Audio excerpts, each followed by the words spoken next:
안녕하십니까. 반도체 소식을 전하는 고독 달팽이 김석준 수당입니다. 오늘 삼성전자 소식입니다. 현금성 자산이 100조 이상이 있는 삼성전자가 정부의 국민성장펀드 2조 원을 받고 아마 최종 심사에 들어간 것 같습니다. 요즘 삼성전자가 주식이 올라서 기업 평가도 굉장히 좋은데 지난번에 한번 방송을 했었습니다. 그래서 댓글이라든가 이렇게 전화를 받았을 때 현금이 100조 원이나 넘는 삼성전자가 굳이 2조 원? 뭐 P5 프로젝트를 본다면 한 0.2%, 0.5%밖에 안 되는 그 금액을 굳이 받아서 정부의 간섭을 그냥 받아야 될 필요가 있는가? 이렇게 얘기를 많이 했었습니다. 그래서 이거는 단순한 2조 원 대출 이슈가 아닙니다. 2조 원에다가 시중은행에서 5군데에서 1,000억씩 해서 2조 5천억으로 제가 알고 있거든요. 그런데 지금은 반도체는 국가 대항전입니다. 전략 무기화가 됐습니다. 그런 얘기를 오늘 한번 해보도록 하겠습니다. 금융위원회가 25일 밝혔습니다. 26일 국민성장펀드 기금운용심의회가 개최가 돼서 차세대 2차 전지 소재 및 첨단 반도체 생산기지 구축 P5를 얘기를 하는 겁니다. 지원안 2건을 심의할 예정이다. 이겠습니다. 오늘 아마 어느 정도 결정이 났겠죠. 그런데 반도체는 전략무기입니다. 그래서 AI는 이제 군사, 안보, 산업, 경쟁력의 핵심이 되고 있습니다. 그래서 HBM은 그 중에 AI 연산의 필수 부품이 된 거죠. 부품이라기보다는 거의 핵심이 돼버린 거죠. 그리고 이제 데이터 센터는 디지털 인프라가 된 거죠. 그래서 더 이상 반도체는 단순한 수출 산업이 아닙니다. 국가 패권 인프라고 미국은 칩스 액트라 그래가지고 반도체 보조금을 주고 일본은 TSMC에 수조 원의 보조금을 줘서 반도체를 못 만들잖아요. 소재 부품은 잘하지만. 그러니까 이 공장들을 끌어들이려고 하는 거예요. 지난주인가 SK 하이닉스가 일본에다 공장을 만들 것이라고 일본의 화학 계열의 어떤 신문에서 발표가 됐었는데 아니라고 이렇게 알려졌습니다. 중국은 국가 이제 그 반도체 기금을 가지고 수십조 원을 수백조 원을 투자를 하죠.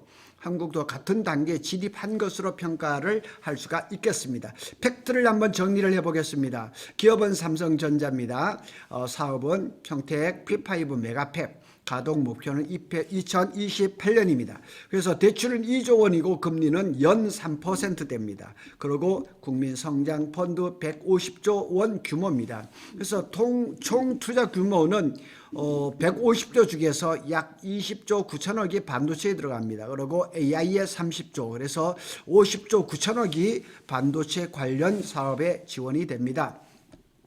그래서 26년에는 총 30조 원이 집행될 것인데 반도체 부분에서는 4조 1,800억입니다. 그러니까 지금 2조 원이라 그러면 1차분이 되겠습니다. 오늘 여기 P5에 대한 얘기를 잠깐 하고 가겠습니다. 지금 보시는 장면이 삼성의 P5 건설 현장입니다. 이거는 한 달도 훨씬 전에 찍은 거니까 지금하고는 많이 달라졌죠. 어쨌거나 여기에 P5 건설 현장에 2조 원을 정부에서 국민성장펀드를 주겠다는 얘기죠. 그런데 삼성은 뭐 P3, P5, P4 할 때도 보면 껍데기를 할 때 2에서 3조 원 정도 들었고 거기는 2층 폐비였고 P5는 이제 3층 폐비니까 아마 껍데기 외관을 하는 데는 적어도 3조 원 이상이 들지 않을까 이렇게 한번 예상을 해볼 수가 있습니다. 핵심 질문은 이겁니다. 현금 100조 원이 넘는 삼성이 굳이 정부의 돈을 받아야 할 필요가 있을까? 삼성이 돈이 없어서 빌리는 것은 아니죠. 삼성은 충분한 자체 자금을 가지고 있습니다. P5 얼마든지 할 수가 있고 지금 뭐 주식도 평가 금액이 엄하게 올라가고 반도체 수출도 엄하게 잘 되기 때문에 삼성전자가 자체 자금으로 P5 할 수 있습니다. 그러면 왜 받았을까요? 이유를 한 3가지만 살펴보겠습니다. 자본의 효율성도 있죠. 2조 원을 연리 3%로 조달하면 자기 자금을 안 쓰고 투자를 할 수가 있죠. 그리고 이제 P5에 들어가는 자금을 가지고 자사주를 매입한다든가 배당을 한다든가 M&A를 한다든가 HBM R&D를 한다든가 차세대 뭐 3D D램에 그런 데 자금을 쓴다든가 이런 여유가 좀 생긴 거죠. 그래서 다시 얘기하면 재무 전략적인 선택이다 이렇게 말을 할 수도 있겠죠.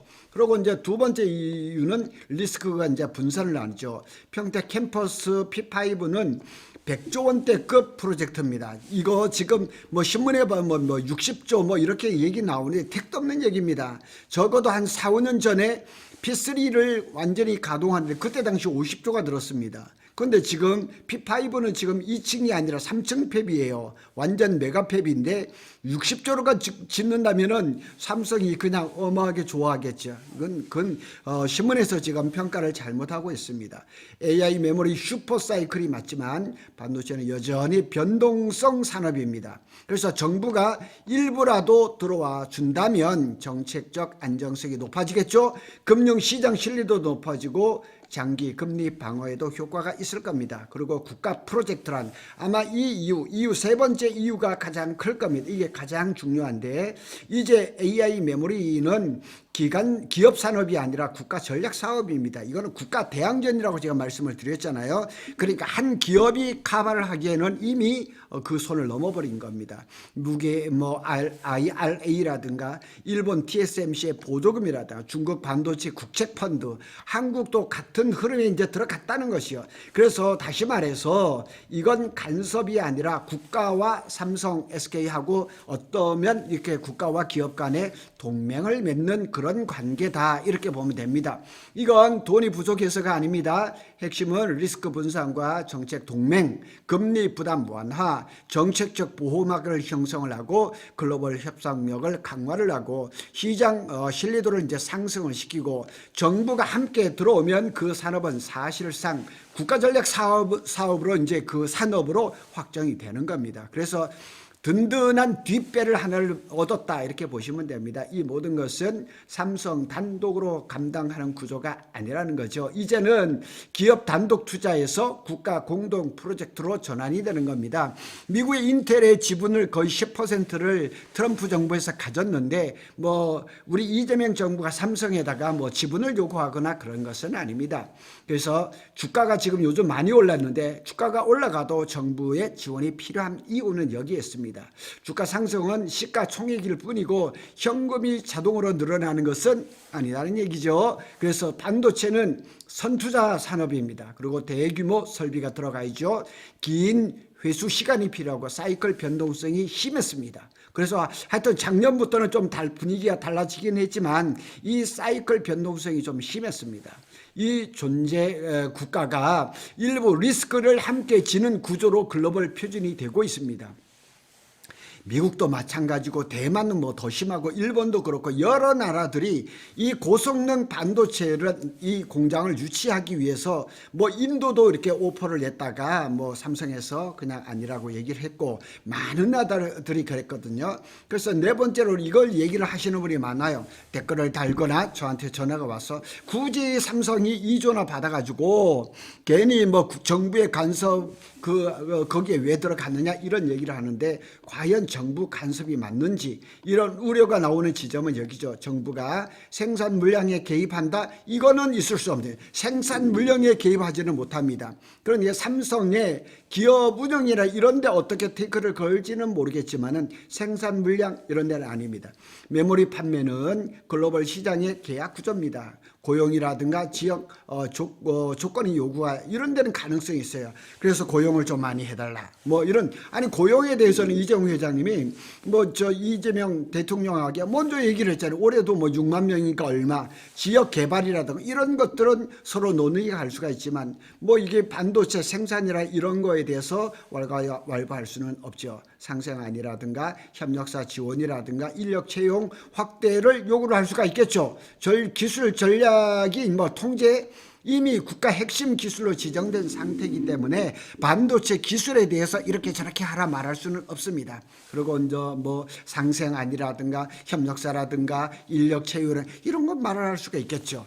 과거 사례를 보면 삼성은 그동안 정부의 직접 금융 없이 투자해 왔지만 세액공제라든가 전력 인프라라든가 공업용수 지원이라든가 산업단지 조성 등에 대해서 간접 지원은 항상 받아왔었습니다. 그러나 이렇게 금융 지원은 이번에 처음이죠. 그래서 이번에는 형태가 달라졌을 뿐 본질은 유사하다, 이렇게 얘기를 할 수가 있습니다. 삼성 입장에서 손해일까요? 냉정하게 본다면 국민성장펀드 2조 원은 평택 캠퍼스 P5 저는 100조 이상 들어간다고 봅니다. 그거에 대비한다 보면은 뭐 한 2%네요. 제가 이게 계산을 잘못했습니다. 2% 수준밖에 안 됩니다. 그러니까 그걸 가지고 지배력을 흔들 그런 규모는 안 되죠. 그리고 이제 국민성장펀드는 지분 투자라기보다는 정책성 대출 성격이라서 경영 간섭 여지는 매우 제한적입니다. 자, 여기는 제가 요 수정을 하겠습니다. 2% 수준입니다. 그래서 뭐 그렇게 이게 걱정할 필요는 없고, 이제 정부에서 반도체 산업을 적극적으로 지원하는 그런 하나의 흐름으로 보면 괜찮지 않겠느냐, 이렇게 봅니다. 더 큰 그림을 지금 그리고 있는데 지금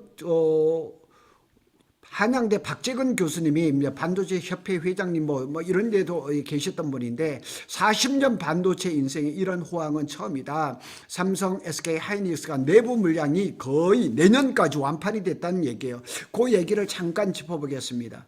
앞으로 반도체 수요는 최근 급성장한 AI 데이터 센터뿐 아니라 2030년 피지컬 AI 산업 본격화, 2040년도 AGI 범용 인공지능 등장까지 계속 높아질 겁니다. 그러니까 지금 뭐 2017년, 18년, 21년, 22년 그때 슈퍼사이클하고는 질적으로 다르다는 얘기예요. 지금은 반도체가. 그래서 미래 포텐셜을 감안하면 현재 SK 하이닉스와 삼성의 주가는 오히려 저평가됐다 얘기를 합니다. 삼성이 20만 전자를 넘었습니다. SK도 100만 전자를 넘었습니다. 그걸 더 높아질 수 있다고 이렇게 얘기를 하고 있습니다. 자, 평택 캠퍼스 P5 완공 시점까지 공급자 우위의 시장은 지속될 가능성이 높습니다. 평택 캠퍼스는 첫 번째 팹이 P5가 2028년에 가동을 예정을 하고 있습니다. 그래서 평택 P4 공장에는 월 6에서 6만 5천 장 규모 증설 중입니다. 그리고 이제 또 P5가 또 시작하죠. 또 굉장히 지금 많이 되고 있습니다. 조만간 한번 더 취재를 해서 올려놓으려고 하고 있습니다. 한양대 박재근 교수님 분석처럼 올해 완판, 내년도 완판 직전, 공급난은 28년, 그러니까 뭐 27년이다, 28년이다, 30년까지 공급 부족이다, 이런 얘기가 많이 나고 있는데 어느 누구도 정확하지 않습니다. 뭐 자기 주장하면 그걸로 끝입니다. 그래서 반도체는 타이밍 산업입니다. 사실은 삼성이 P4, 이제 평택의 P4, P5에서는 타이밍을 좀 늦췄죠. 23년부터 슬로우 다운, 그 다음에 24년이 셧다운, 이거는 정말 어떻게 보면 치명적인 실수였을 수도 있어요. 그래서 요즘 두 기업은 반도체 연구 인생에서 처음 보는 호황을 누리고 있다, 이렇게 얘기를 합니다. 우리 박재근 교수님이. 그런데 이런 일들이 지금 벌어지고 있는데 여기에다가 정부는 확실한 산업에 베팅을 한 거죠. 삼성은 저금리 자금으로 레버리지를 극대화한 거죠. 그러니까 너무 걱정할 필요는 없다. 그래서 투자자 관점에서 결론을 지어보면 정부 간섭 리스크는 낮고 정책 동맹 효과는 높고 하방 안정성은 강화되고 평택 용인 클러스터 가치는 추가 상승할 그런 요인이 많다, 이렇게 보시면 됩니다. 핵심 요약을 정리를 해보겠습니다. 이건 정부가 삼성에 간섭한다가 아니라 정부가 삼성 편에 섰다, 이렇게 보시는 게 맞을 겁니다.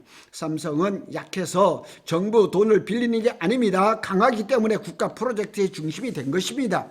삼성이 약한 거 없습니다. 삼성의 기술은 세계적입니다. 그래서 정부에서 한 발을 딱 들여밀고 또 국민성장펀드에는 국민들이 펀드 조성을 했기 때문에 거기에서 수익이 나면 국민들이 또 골고루 수익을 나눠 가질 것입니다. 오늘은 삼성이 국민성장펀드 2조 원의 대상이 돼서 심사를 거의 됐다, 이렇게 보시면 되겠습니다. 구독 달팽이는 삼성전자와 SK 하이닉스의 반도체 소식을 빠르게 전해드리고 있습니다. 감사합니다.